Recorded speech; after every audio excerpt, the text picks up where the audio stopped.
All right. Today we are tackling a massive beast, and that is creating a Dark Souls tier list. Now, I know this is a controversial topic. A lot of great minds have discussed this, and they have yet to come to a concise conclusion.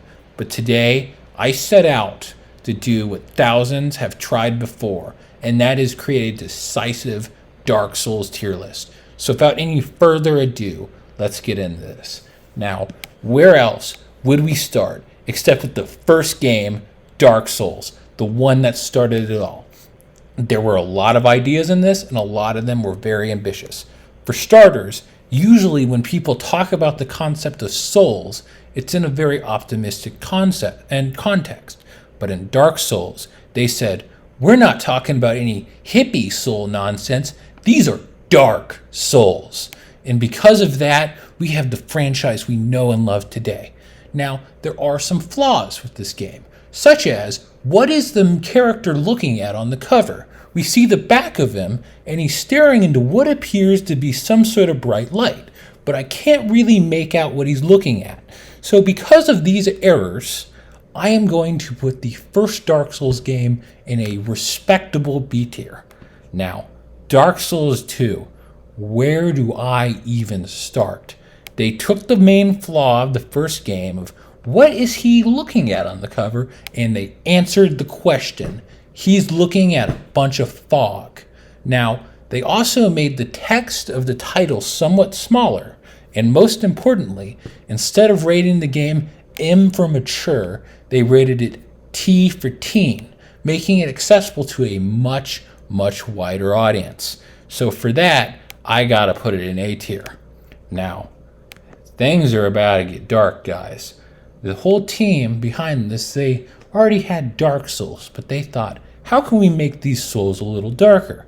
And the answer was Demon Souls. Now, this is obviously a very dark entry. It's not just dark, it's demonic. Now, I do have a couple complaints, such as what the fuck is going on in the cover? It looks like maybe it's a guy in a suit of armor or something. I can't really make it out. So because of that, we're going a solid C tier. Now, Dark Souls 3, possibly the most ambitious entry yet. They took the concept of having a guy in armor doing something, but this time he's not having his back to the camera looking off in the distance. He's looking to the side, giving a thumbs up. Now, I know the Dark Souls community was absolutely shattered by this change in the classic formula, but I think Dark Souls 3 really managed to pull it off. So because of that, I think it's in a solid B tier with the original for putting forward new ideas. Speaking of new ideas, how else can we better talk about this concept than Bloodborne? Now, there's a bit of the old. There's a guy with his back facing the camera staring off in the distance, carrying what appears to be a giant meat cleaver. Also, instead of being about Dark Souls, it's about a bloody birth. I think that this is a very ambitious direction to take the franchise, but I would also argue, though, that the concept of having the protagonist stare off into the distance with his back facing the camera is pretty overdone at this point.